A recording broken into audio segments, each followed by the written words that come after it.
May mga bagay talaga na magkakamali tayo sa ating gawain. May mga bagay na hindi natin matanggap, ngunit tapos nang mangyari. Ikaw, may nagawa ka bang pagkakamali na pinagsisisihan mo ng sobra? Kung ganoon mga kahuana tales ay tunghayan niyo po ang istoryang ito na tiyak ay kapupulutan niyo ng aral. Sa bawat sulok ng San Lazaro, ang pangalan ni Alexander ay tinitingala bilang isang himala.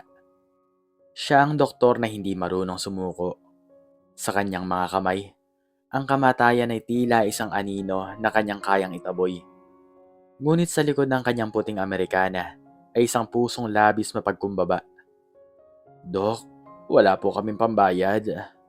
Hikbi ng isang matandang babae habang hawak ang kamay ng kanyang apo. Ngumiti si Alexander, isang ngiti na puno ng kapanatagan. Huwag niyo na pong isipin yun, Aling Nena. Ang mahalaga ay ligtas na ang bata. Ang Diyos na po ang bahala sa atin. Iyon si Alexander, isang bayani sa paningin ng marami.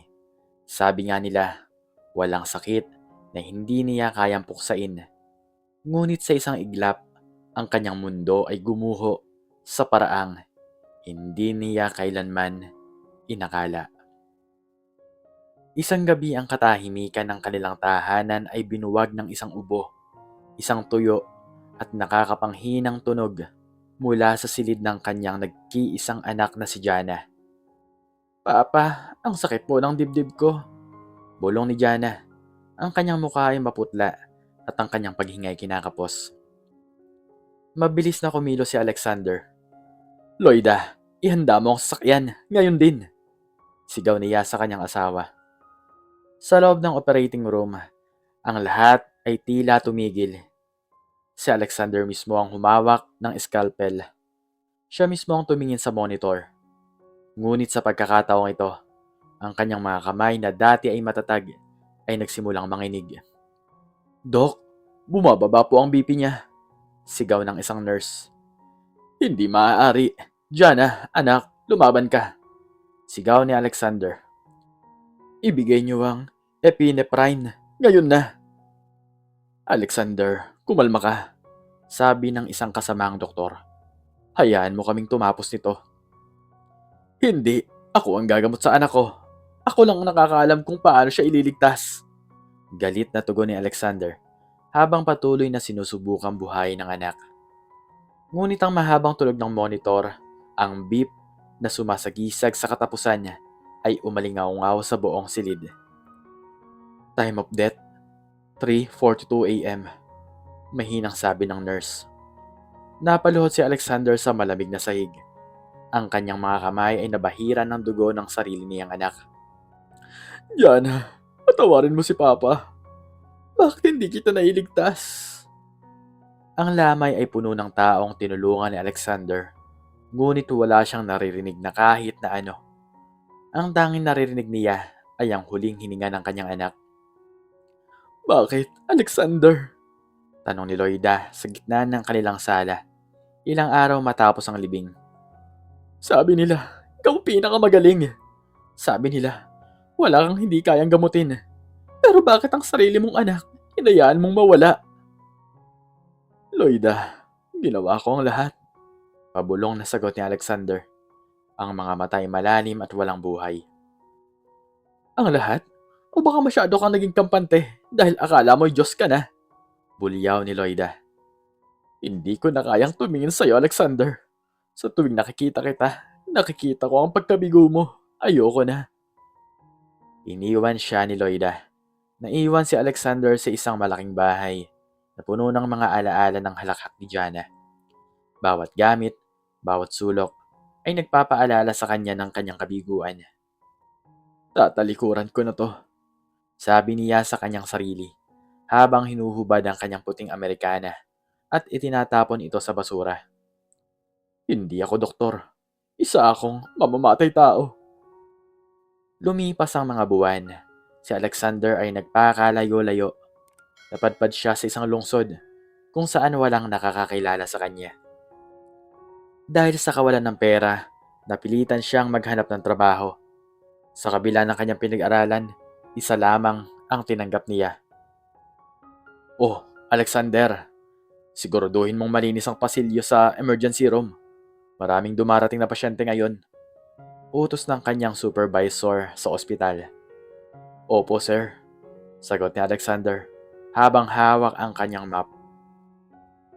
Naging janitor si Alexander sa isang malaking pribadong ospital. Masakit para sa kanya ang makakita ng mga pasyente. Ang amoy ng disinfectant at ang tunog ng mga ambulansya. Ngunit ito ang parusang pinili niya para sa kanyang sarili. Gusto niyang makalimot, ngunit ang tadhana ay may ibang plano. Isang hapon ang katahimikan ng ospital ay nabasag ng malakas na sirena. Bilisan nyo! Ihanda ang Trauma Room 1! Sigaw ng isang resident doctor. Isang batang lalaki, duguan at walang malay, ang isinugod sa loob. Kasunod nito, ang isang lalaking naka-Amerikana na halatang balisa at puno ng takot. Ito si Mr. Santos, isang kilalang bilyonaryo. Iligtas niyo ang anak ko! Gagawin ko ang lahat, kahit magkano! Sigaw ni Mr. Santos habang hinahawakan ang kwelyo ng doktor. Gagawa po kami ng paraan, sir. Pero malubha na po talaga ang tama niya sa ulo at may internal bleeding. Paliwanag ng doktor. Mula sa malayo, habang naglalampaso ng sahig, pinapanood ni Alexander ang eksena. Nakikita niya ang takot sa mga mata ng mga doktor. Nakikita niya ang maling desisyon na gagawin nila. Dok, hindi natin mapatigil ang bleeding sa liver. Sigaw ng nurse sa loob ng silid. Hindi ko alam kung ano ang susunod na gagawin. Masyadong komplikado ang tama. Sagot ng doktor na tila nawawala na ng pag-asa. I'm sorry, Mr. Santos, pero imposible na tong mailigtas. Biglang bumukas ang pinto. Pumasok ang isang lalaking naka-uniforme ng janitor. Hawak pa rin ang kanyang map. Anong ginagawa mo rito? Lumabas ka! Hindi mo ba nakikita ang may emergency? Galit na sigaw ng isang nurse kay Alexander. Tumingin si Alexander sa bata. Nakita niya si Jana sa mukha nito. Naramdaman niya ang pamilyar na kaba. Ngunit sa pagkakataong ito, hinaluan ito ng determinasyon. Kung itutuloy niyo ang ginagawa niyo, mamamatay ang batang yan sa loob ng 5 minuto. Malamig na sabi ni Alexander. Napatigil ang lahat. Sino ka ba? Sa akala mo? Tanong ng head doctor. Janitor ka lang. Umalis ka rito bago kita ipa-security. Wala na kayong pag-asa, di ba? Tanong ni Alexander habang papalapit sa operating table. Sinasabi niyo na imposible. Kaya anong mawawala kung hahayaan niyo ako? Hahayaan niyo na lang ba siyang mamatay dahil sa pride niyo? Tumingin si Mr. Santos kay Alexander. May nakita siya sa mga mata nito. Isang malalim na tanging ang mga taong nakaranas ng matinding sakit ang mayroon. Hayaan niyo siya, utos ni Mr. Santos. Pero sir, janitor lang po siya. Hindi niyo kaya, di ba? Hayaan niyo siya, sigaw ng bilyonaryo. Naglapag si Alexander ng kanyang map. Naghugas siya ng kamay at mabilis na nagsuot ng gloves at gown. Ang kanyang mga mata na dati ay matamlay ay biglang nagningning ng talino at otoridad. Ibigay niyo sa akin ang clamp. Ihanda ang 4-0 suture. Ngayon na, utos ni Alexander. Sa loob ng 2 oras, ang silid ay binalot ng tensyon. Pinanood ng mga doktor kung paanong ang isang janitor ay gumagawa ng mga operasyong tanging ang mga eksperto lamang sa buong mundo ang nakakagawa. Ang bawat hiwa at tahi ni Alexander ay may katumpakan na tila ba ang kanyang mga kamay ay ginagabayan ng langit. Monitor check, sabi ni Alexander habang pinupunasan ng pawis sa kanyang noo. Bumabalik na ang paghinga niya. Stable na ang BP. Bulong ng nurse na tila hindi makapaniwala. Nagsigawan ng mga nurse, nagpalakpakan ng mga doktor na kanina lamang ay minamaliit siya. Ang bata ay ligtas na. Lumabas si Alexander sa silid. Pagod na pagod. Sinalubong siya ni Mr. Santos na may luha sa mga mata. Sino ka ba talaga? Tanong ni Mr. Santos habang nakahawak sa balikat ni Alexander. Hindi ka lang, basta janitor. Iniligtas mo ang buhay ng anak ko. Yumuko si Alexander. Ako si Alexander, isang doktor na minsang nawala ng direksyon dahil sa kanyang pagkakamali. Hindi nagtagal kumalat ang balita sa buong ospital at sa media. Nalaman nila ang tunay na pagkatao ni Alexander, ang miracle doctor na nawala ng ilang taon. Alexander, tawag ni Mr. Santos isang linggo matapos ang operasyon. Gusto ko istang pasalamatan ng higit pa sa salita. Ito ang tseke. Sapat ito para makapagsimula ka muli. At higit sa lahat, gusto kitang kunin bilang aking personal doctor at head of surgery sa ospital na itatayo ko. Tumingin si Alexander sa tseke, isang halagang hindi niya kailanman iniisip na mahahawakan niya muli. Ngunit higit sa pera, may isang bagay ang bumalik sa kanya. Tinanggap mo na ba ang nakaraan mo? Tanong ni Mr. Santos. Ngumiti si Alexander, isang tunay na ngiti. Opo, alam ko na po ngayon na hindi ako Diyos. Tao lang ako na nagkakamali. Pero ang pagkakamaling yon ang nagturo sa akin kung paano maging mas mabuting manggagamot. Bumalik si Alexander sa kanyang propesyon.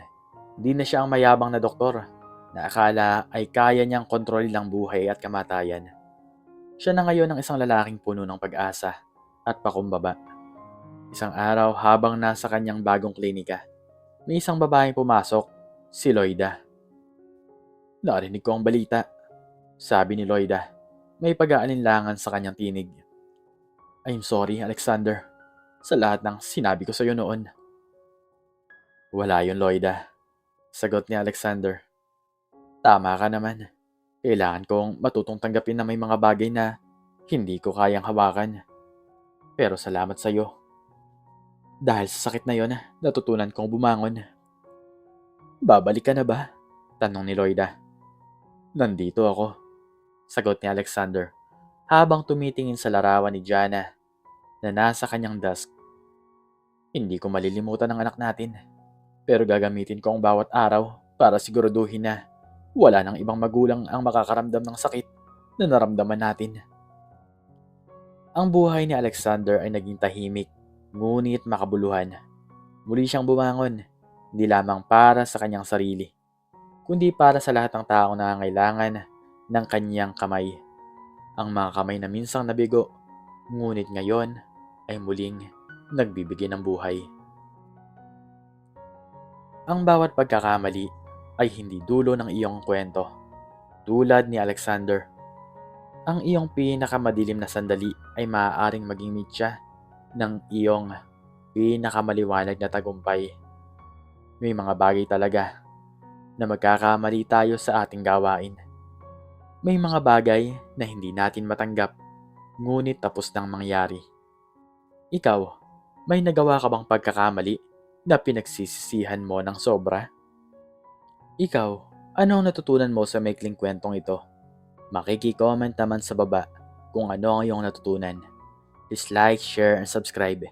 And click the notification bell para palagi kang updated sa mga bago kong istorya. Muli, ay maraming salamat po. At God bless us all.